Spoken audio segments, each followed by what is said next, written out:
Hey everyone, alright, so let's talk about the final installment of the live-action Rurouni Kenshin trilogy, The Legend Ends. Now this recently came out on Blu-ray and DVD over here in the UK a few weeks ago, and I was fortunate enough to get a hold of the Blu-ray Steelbook, and I have to say the design on this is absolutely stunning.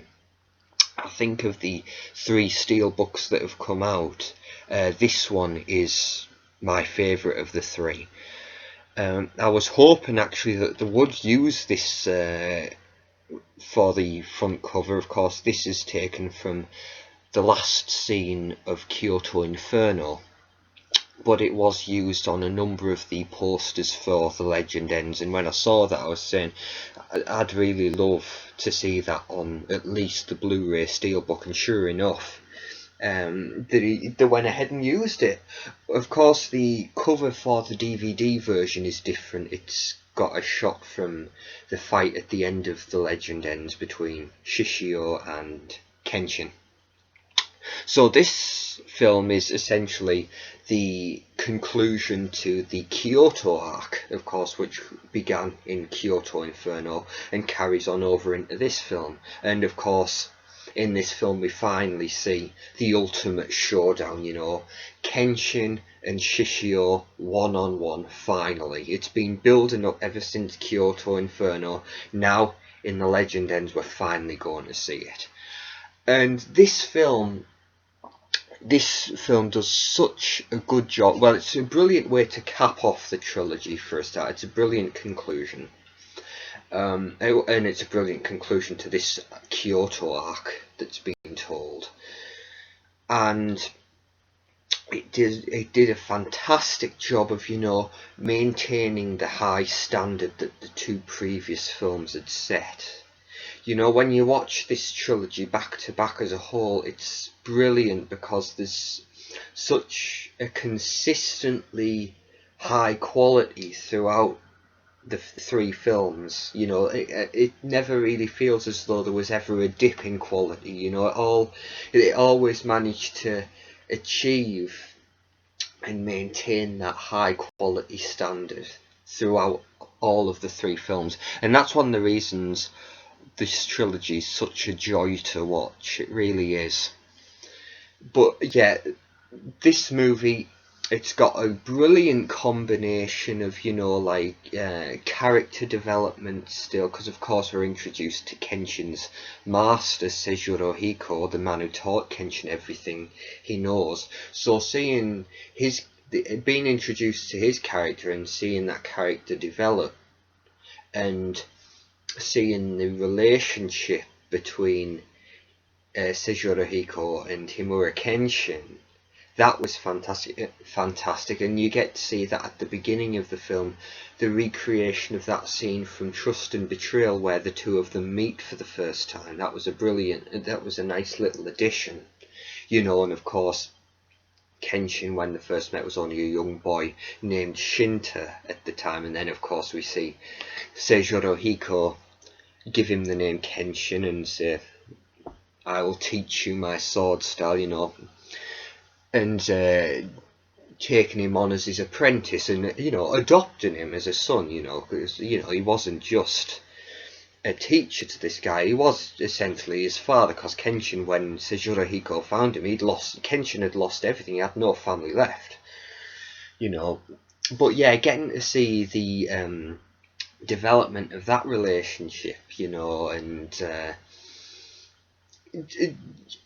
getting to see that whole thing where Kenshin is, he's coming back, because throughout, Kyoto Inferno was kind of like a low point for him in some ways. So obviously the first half of this film is him completing his training with Seijuro Hiko, learning the ultimate technique of the Hiten Mitsurugi Ryu. And, throughout that time, obviously, huge character development. Of course, a good bit of action, seeing them go through fencing practice. And getting to see how good Seijuro Hiko is. I mean, as good as Kenshin is, I do stand by that you know, that argument, that point that I think Seijuro Hiko is still the best. You know, even when Kenshin's learned the ultimate technique, I still think Seijuro Hiko is the best. And that probably comes down to the fact that Seijuro Hiko doesn't have any trouble killing anyone. It wouldn't be a problem for him. Of course, Kenshin, he has that moral dilemma. He's vowed never to kill. Seijuro Hiko, on the other hand, he does not have that moral dilemma. He will kill you if he has to. So I think that gives Seijuro Hiko the edge. I think he's got that killer instinct. But of course, Kenshin, you know, he's still as good as ever, and like I say, he does come back in a major way when he completes his training with Seijuro Hiko.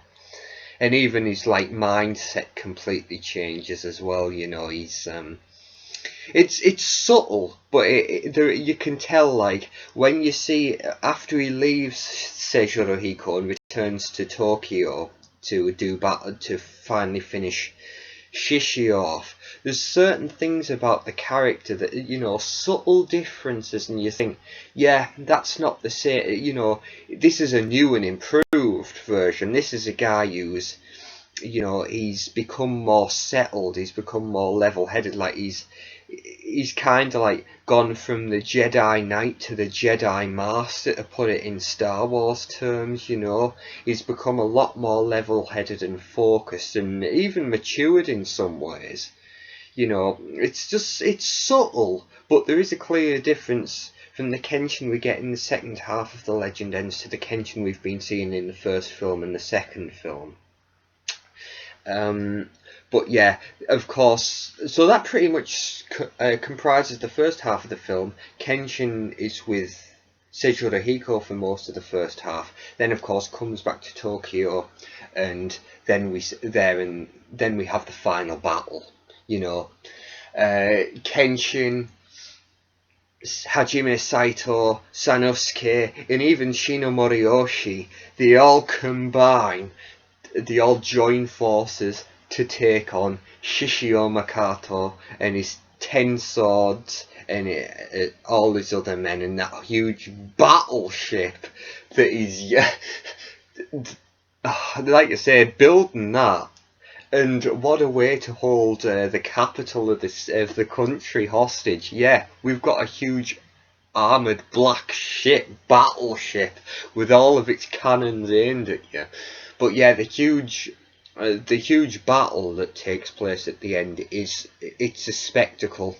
It really is. It steals the show, because it's essentially, there's two halves to the battle. There's this huge battle that takes place on the beach, and then the action then progresses over onto the battleship. And my God, it's absolutely fantastic. Obviously, as if that battle on the beach wasn't a spectacle enough, what follows after that, where we have the final battle with Shishio, is absolutely stunning. You know, it's essentially a 4-on-1 handicap match takes place.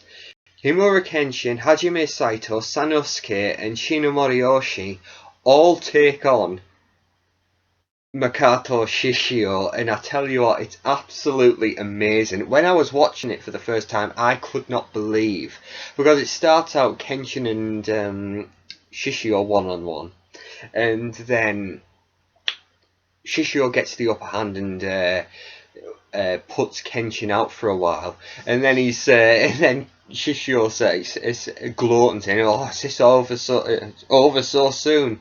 And then Hajime Saito walked in, and I just completely lost it. I was thinking, "Oh my God, this is gonna be amazing." So Hajime Saito and Shishio start fighting. Then Sanosuke arrives and joins the fight. Then Shinomori arrives and joins the fight. And honestly, it's such a brilliant scene. You know, it's every fight that's been in this trilogy has been absolutely fantastic, and how they've you know, took it up a notch with each fight.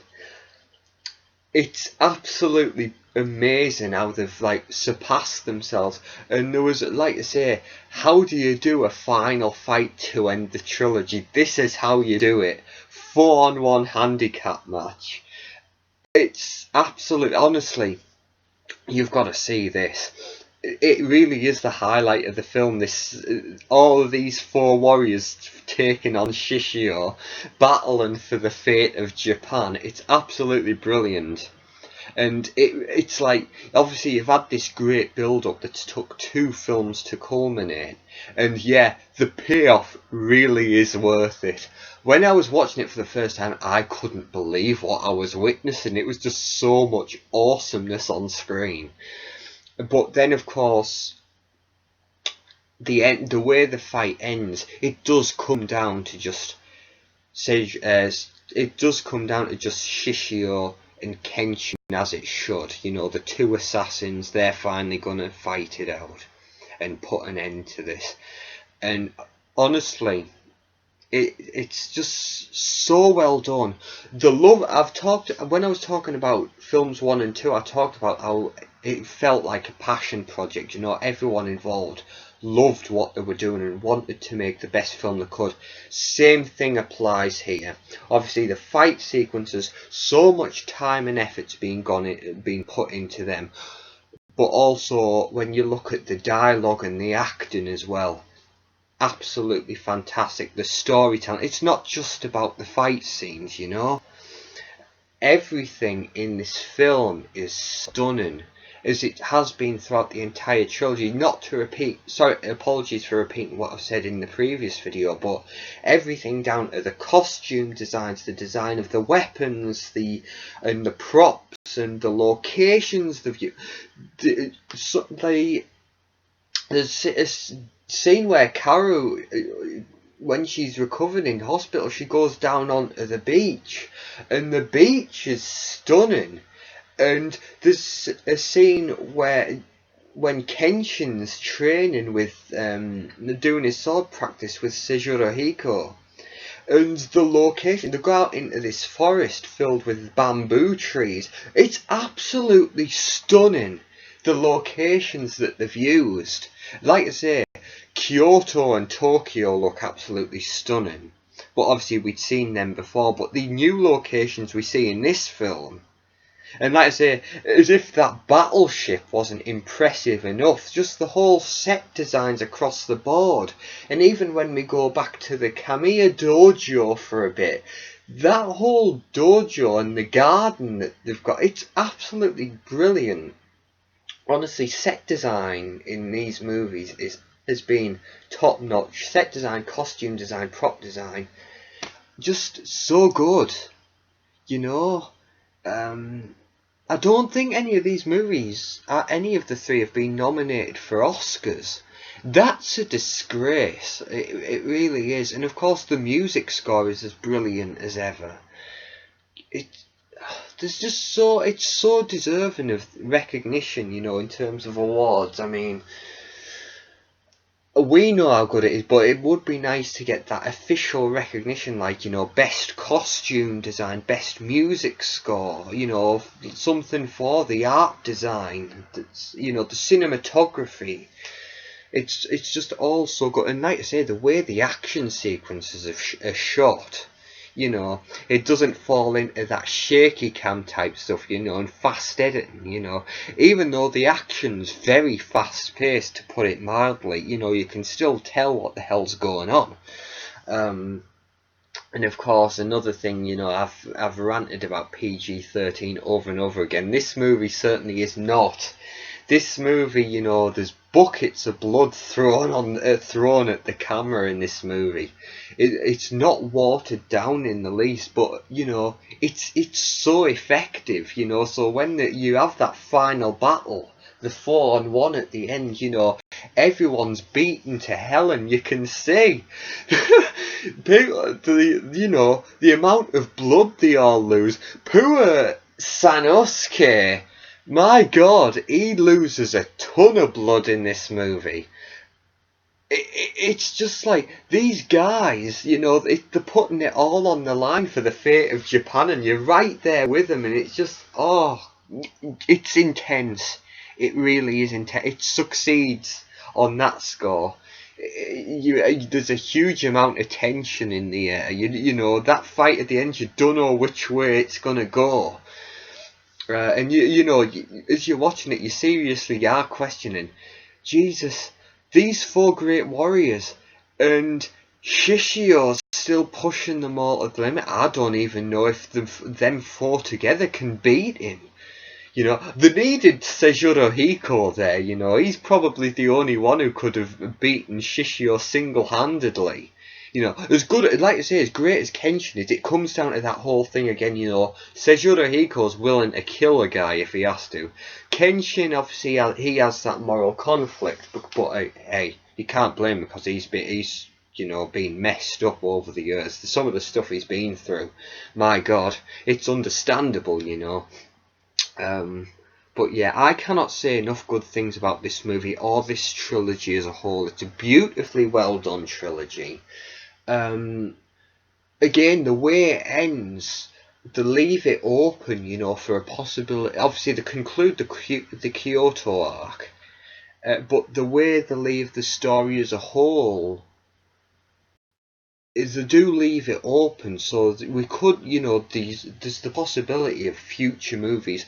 I hope we get a future film, like a fourth movie. You know, I really hope we get more Kenshin movies. You know, with all of them coming back. You know, obviously Takeru Sato to play Kenshin, but not just the actors. You know, the whole cast and crew to come back and just recreate the magic they've captured with this trilogy. You know, I mean, even if it was just one more movie to conclude, you know, to cover to cover the story where Kenshin and Kaoru get married and have a son, and to cover that'd be nice. But like I say, this obviously the legend ends. Obviously, it's a satisfying conclusion to the story it was telling of the whole Kyoto arc. You know, finally putting an end to Shishio and saving Japan. But the story as a whole, you know, I hope we get another movie. I really hope we do. Takeru Sato is so brilliant as Kenshin. Everyone involved is so brilliant playing their respective parts. The actor playing Hajime Saito, right, he is my favourite character in the live action trilogy. In the anime, it was Sanosuke, but in the live action trilogy, Hajime Saito is the most badass character you are ever likely to meet. He is the Harry Callahan of this movie trilogy. Honestly, in addition to getting the fourth Rurouni Kenshin movie, I'd love to see Saito get his own spin-off movie, right? And in keeping with the Dirty Harry theme, instead of calling it Magnum Force, Katana Force. Could you imagine?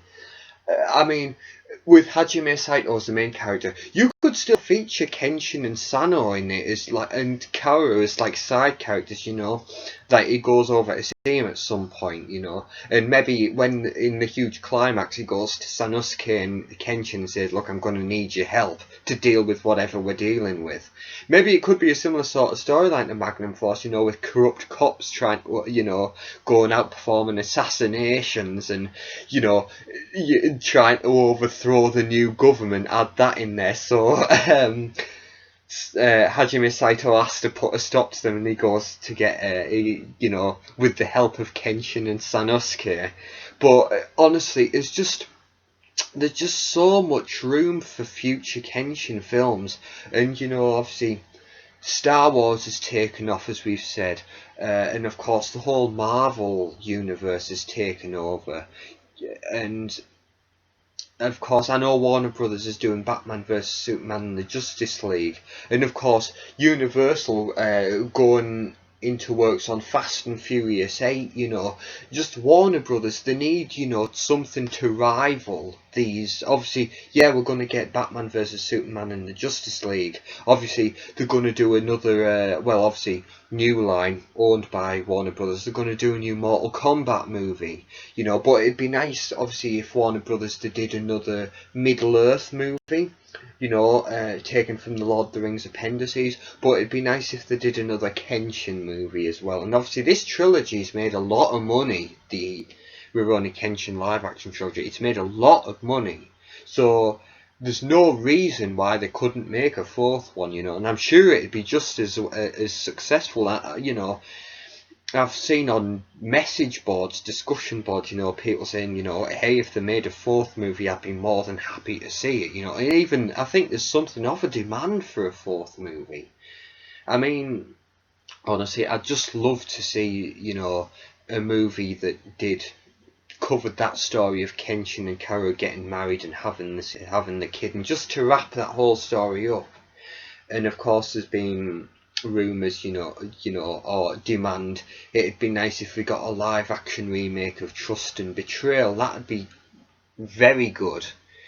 But I hope this isn't the last we've seen of the live-action Kenshin stuff with Takeru Sato. I hope we get more. But if worst case scenario we didn't, I couldn't think of a better way to end it than the Legend ends, because this, you know, it does a great job of wrapping up the Kyoto arc. But if this was to be the last installment of the franchise, it went out on a high note. I genuinely think that. So yeah, if you haven't seen this, that pretty much brings this to a close, you know. It's fantastic film. Beautiful locations, beautiful visuals. You can see the money on screen as you could with the previous two installments. Everyone's bringing their A game. The action sequences are stunning. The costumes, the props, the locations, the set design, the music, the writing, the acting. It's just a masterpiece. It really is. It's just, you know, such a lavish, lush production. Honestly, Japanese cinema I'm starting to fall in love with, and the main reason is because of the Kenshin live actions. Just pure masterpieces, you know. But yeah, I do recommend it. You know, if you've seen 1 and 2 and we're hoping to see, and we're wanting to see the final installment, I hope you guys enjoy it. And you know, if you guys have maybe read the books and watched the anime but haven't watched the live action trilogy, please do. I hope this has helped you to make that decision, because you won't be disappointed. I know there's always that worry about, it's a live action remake of an animated thing. Is it gonna be as good? Is it gonna be faithful? It really is in a lot of ways. It does the best job. You know, everyone involved did the best they could, I think, you know. Obviously there was some criticism that they didn't show as much of the Ten Swords as they did in the anime and certainly in the books, but it's all about how it flows, you know, and they did a really good job of making it flow well in this movie. Obviously, yeah, they are there. Obviously, nowhere near as in depth, and they don't have as big a role as they do in the anime, but they're still there. And you know, it never drags. You know, it has a great pace to it. All three films have a fantastic pace to them. But yeah, I hope this has helped you if you were deciding whether or not to watch the live action trilogy, and if you are wondering about how good this final installment is, you know, if you've seen 1 and 2 and were wondering how number 3 fares in comparison, I'm here to tell you that I think it does 1 and 2 justice. It really maintains the standard, and you know, they go above and beyond, you know, to bring, you know, they go above and beyond, you know, to bring you something you haven't seen before in terms of the action sequences. It doesn't just feel as though they're going through the motions, you know. It's exciting, you know. They really do a good job of going above and beyond to surpass what they've already done in the previous 2 films. So yeah, absolutely brilliant. really is. And I hope if you do decide to watch this, well, watch either this film if you haven't seen it already, or watch the full trilogy if you haven't seen it already. I hope you have a wonderful time watching it, and I hope you love it just as much as I do. Honestly, it's really it does, you do fall in love with it, you really do. And there's a nice touching moment, you know, where Kenshin takes his leave of his master Seijuro Hiko. It's a nice, one of my favourite moments of the films, you know, where it's time for Kenshin to go, and you know, the part ways, you know, and Seijuro Hiko says, remember what I've taught you, and don't waste your life, you know, and be careful, you know. And Kenshin said, you know, it's a lovely line where he says to Seijuro Hiko, thank you for looking after me. It's such a lovely thing, you know. Like, as harsh as Seijuro Hiko is towards Kenshin, and as hostile he is to him when they first meet again, after obviously they'd left on bad terms years prior, you know, despite all that, you can tell there is, or certainly in this version, you know, Seijuro Hiko, he does genuinely love Kenshin as a son, and you know, you can tell Kenshin, you know, he loves Seijuro Hiko as his father figure. You know, you know, they might not get on at times, and you know, like, you see, if Seijuro Hiko was calling Kenshin an idiot and a fool, you know, my God. I drew the short straw when I got you as an apprentice, didn't I? You know, you can tell they wouldn't trade each other for the world, you know. And it was just lovely to see that little scene before they part ways.